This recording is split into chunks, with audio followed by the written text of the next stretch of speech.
If you're doing something questionable, what does it say about you when you sue someone for defrauding you in your effort to engage in the questionable behavior? What's the best way to set up your successor for success? Can Amazon really sell books in a store? For November 6th, 2015, from the stylish high-tech underground studios of Ribbit Media in surprisingly unfall-like Cranston, Rhode Island, this is NewsUndies.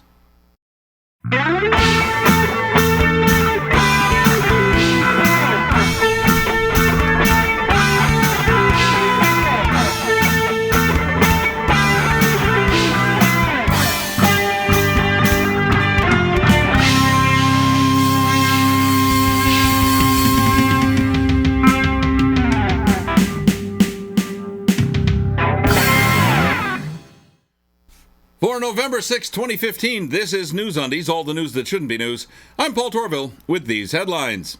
Some of you older folks may remember about 22 years ago when the fast food chain Jack in the Box was the center of an E. coli outbreak in the Pacific Northwest.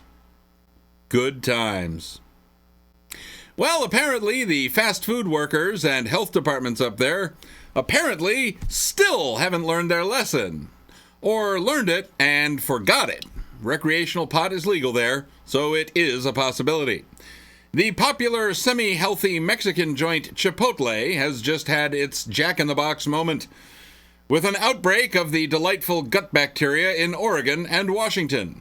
Area Chipotle restaurants have been closed while investigators, investigate.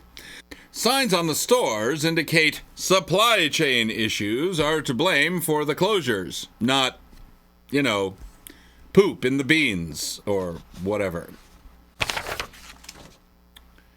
According to TMZ, a dude named David Poyet has filed suit against the extramarital affair website AshleyMadison.com because while the site claimed to have over 5 million women as members, it was revealed in this past summer's hacking scandal that as few as 12,000 actual women may have been members of the site.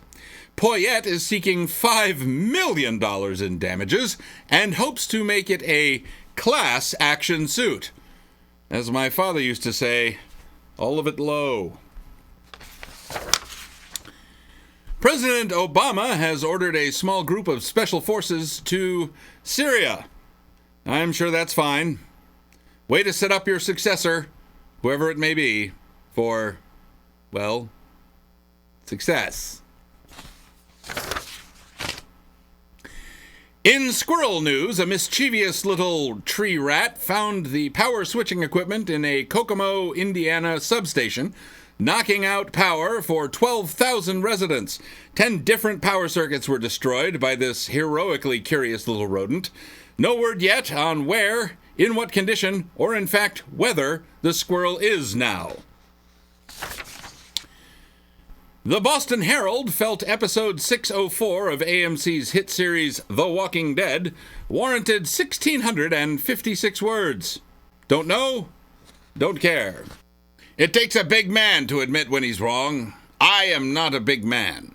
Still to come, Paul Ryan hammers in the morning. Pastor Pat Robertson apparently doesn't understand what enshrine means. And now you can buy books without all that online convenience. It can be hard to think rationally when a loved one passes away. This can be especially true in the event of untimely death or when religious or cultural traditions demand quick interment of remains. Blue and Flatley Funeral Homes are here to ensure your needs are served in the most efficient and profitable way possible. At Blue and Flatley Funeral Homes, your money is very important to us, and we want to make sure we do everything you can afford to put your mind at ease. Blue and Flatley, profiting from the misery of others since 1883.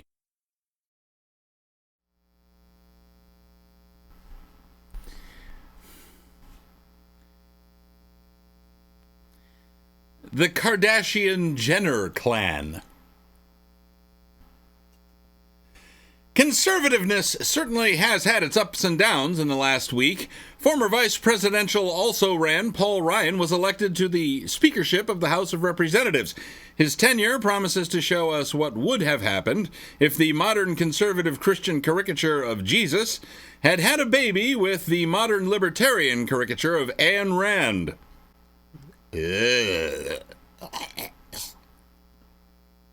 Picture the O faces of Kenny Loggins and Lurch, bumpin' fuzzies. And then that baby went into politics. On the bright side, he doesn't appear to spray tan, and when he took the oversized comedy gavel from Nancy Pelosi, at least he didn't start weeping like he'd just won the Miss USA pageant. There was another evacuation of the GOP presidential clown car, a debate moderated by CNBC, a cable network that could hardly be pointed to as a prototype of leftist agitprop, in which the moderators dared to ask challenging, even skeptical questions of the candidates. Gasp! Naturally, during the debate and afterwards, the candidates, with enough sense to know they weren't being lobbed softball questions, fired back with ad hominem and tu quoque nonsense. Ted Cruz, during a somewhat later speaking engagement, had the audacity to suggest that, had a respectable conservative journalist like Sean Hannity or Rush Limbaugh moderated the debate, it would have been, somehow, better. Yes, because nothing shakes out the nonsense of echo chamber politics like introducing a source of excitement which resonates with the echo chamber. Enigmatic conservative Christian medical savant and evolution denier Ben Carson has garnered a ringing endorsement from none other than former Godfather's Pizza CEO and Tea Party presidential hopeless Herman Cain. To me, that seems kind of like Fitbit getting an endorsement from Chris Christie, or Gibson Guitars getting an endorsement from me. Kind of a, yeah, thanks for that, but we're just going to go ahead and try and make it alone. And Ben Carson's star continues to rise, with some recent polls showing him ahead of Donald Trump. How is this possible? Are they messing with the water in Mississippi? Maybe it's all the fracking juice leaching up through the groundwater. Also, Lincoln Chafee has dropped out of the Democratic presidential race. His donor is nearly disappointed. Lincoln Chafee, the Sony E. Villa of presidential politics. According to leading economist Pat Robertson, financial collapse is imminent because his invisible friend is terribly upset that the United States has enshrined sodomy in the United States Constitution. Robertson went on to say that now it's a constitutional right for sodomites to marry each other. Well, to be clear, homosexuality, or sodomy, has not been specifically enumerated in the Constitution as a right, and probably never will be. It is not enshrined any more than the right to have boring conservative evangelical Christian sex is enshrined in the Constitution, and probably never will be. What happened is that the Equal Protection Clause of the 14th Amendment was found to apply to same-sex couples just as much as it applies to hetero couples when it comes to the right to marry and have access to the benefits and privileges commensurate with marriage. It just makes sense, actually. But sense-making has never been Pat's long suit. And as he has aged, well, I suspect his duramater is hanging off his emaciated brain the way his suit hangs off his shriveling body. Maybe we could have Ben Carson just open up his head on live TV and find out for sure. Online mega retailer Amazon has opened a brick-and-mortar store in Seattle, Washington. What's the point? Here are Pig and Sheep with their thoughts. Well, I have to say I don't know. I'm sure they're selling demon-inspired books like Sense and Goodness Without God and The Moral Landscape. So why would I want to drive all the way to Seattle when I can ignore them online at home for free? Unless they're selling Bibles, or Joel Osteen's Your Best Life Now, or Rick Warren's The Purpose-Driven Life, well, I don't need to read it. And really, I don't need to read the Bible or any of those other books either. But I keep them on my bookshelf so all my friends will think I read them. It seems a little weird for Amazon to go into a business that almost single-handedly destroyed nearly a decade ago. I mean, by the time the last financial crisis was in full swing, the only two nationwide book chains in business were Barnes & Noble and Borders. And as you may recall, Borders is not around anymore. And have you been in a Barnes & Noble lately? I'm not sure if their primary mission is selling carpet or furniture or Legos or something. And while some people still cling to the printed page for various reasons, ebooks, audiobooks, and movies based on books are all eroding the market for tree-killer editions of written works. Now, it may be that Amazon has a leg up by using market data from its online sales to figure out what to stock in the store. And they certainly have the vendor relationships and distribution network to make a brick-and-mortar store stand a chance of being viable. But for how long? Staffing, rent, furnishings, insurance, shrinkage, and utilities all eat away from any revenue the store might generate. I'm no marketing genius. I mean, obviously. Look at the views on this video. But I can't imagine this new Amazon venture being much more than a showroom. That's what Pig and Sheep think. What are your thoughts? Email them to ovcomments@newsundies.com. I would have used your razor, but it looks like you've been doing some gardening with it. Still to come, the foregone conclusion that turned out to be right. Don't pet the kitty. And it's like computer fruitcake. Soot. You've been hearing a lot of not-so-nice things about soot. Mostly from tree-hugging, dirt-worshipping pansy liberals and people who think breathing is important. They will talk the ears off your head, droning on and on about wind and solar and renewable energy. What they don't tell you is that soot built America. Our modern post-industrial society owes everything to soot.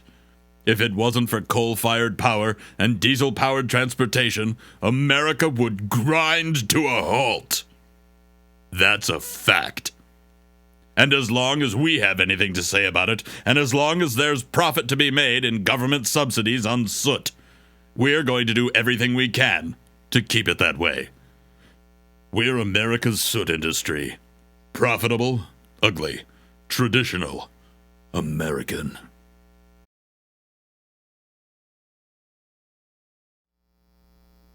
And now, here's Moose Weintraub with a Sports Half Minute.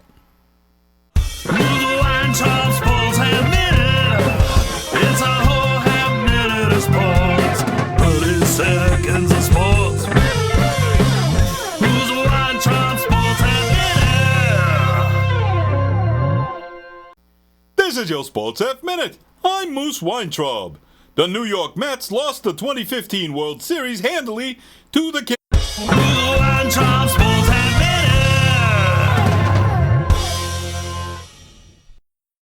Thanks, Moose. Always a great report from Moose.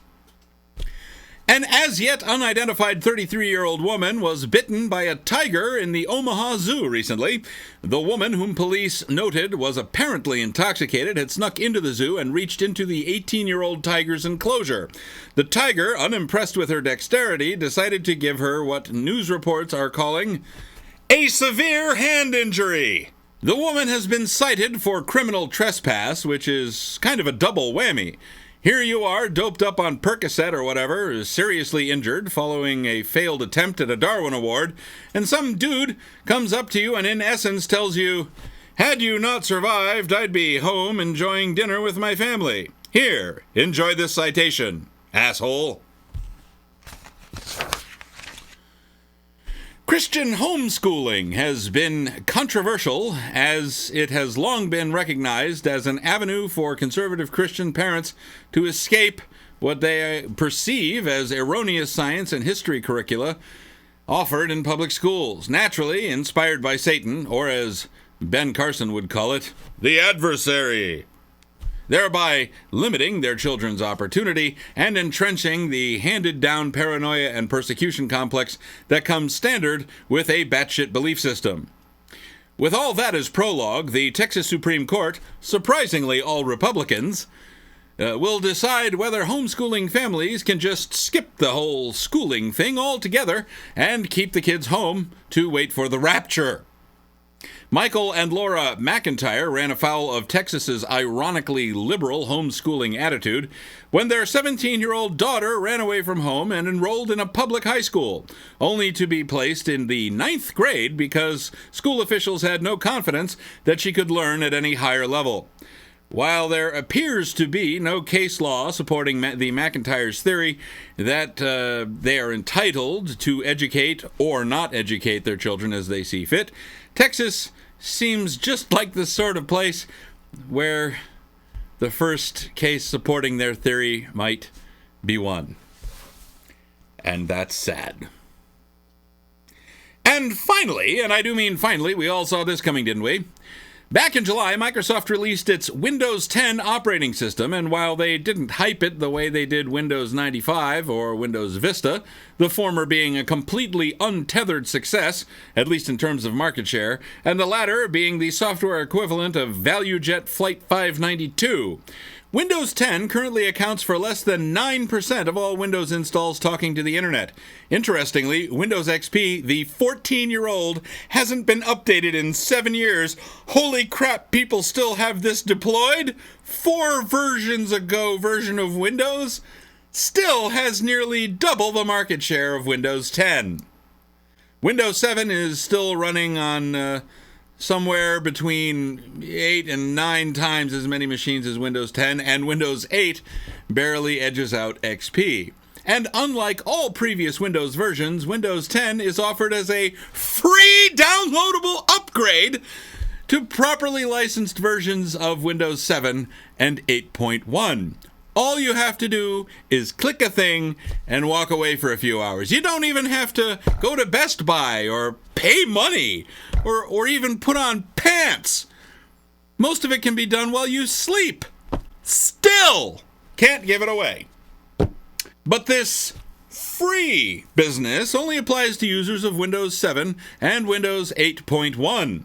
So you 200 million XP and Vista users can go fuck off, apparently, as far as Microsoft is concerned. If you guys want the latest and greatest, you can go ahead and pay the $200 for a full retail version because fuck you. That's nice. As someone who only runs Windows at work because the man, and hasn't done any serious Windows administration since 2002, when I recently bought a laptop with Windows 10 pre-installed, I gave it a chance for about an hour. Irritating chunk of shit. Like, fractally, multi-dimensionally irritating. I looked into trying to dual boot it with Debian, just in case at some point in the future I needed to run Windows for, I don't know, something. That turned out to require way more effort than I was willing to put in to basically write off half of my 1 terabyte hard drive. Ultimately, I decided to create restore media, wipe the hard drive, shut off that stupid UEFI crap, and just install Debian GNU Linux from CD as the one and only operating system on the box. Wow! What a delightfully snappy and responsive laptop that turned out to be! Well, that's all for this edition of NewsUndies. If you see news that shouldn't be news, you can submit your story tips online at newsundies.com or on Twitter with the hashtag NUSTip. NewsUndies is a weekly show. We'll be back on Friday, November 13th with fresh undies. If you like this video, please like this video. If you like the show, please spread the word. Got a question, comment, or suggestion? Leave it in the comments below. Don't forget to subscribe to us on YouTube, circle us on Google+, like us on Facebook, follow us on Twitter, ignore us on MySpace, tell your friends, and buy a NewsUndies kitsch at newsundies.com. For all of us here at NewsUndies, until next time, I'm Paul Torville. After that, I might be regretting blowing away the pre-installed version of Windows 10 on my new laptop. No.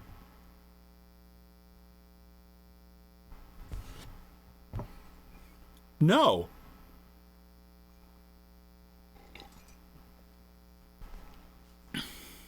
Seriously. No.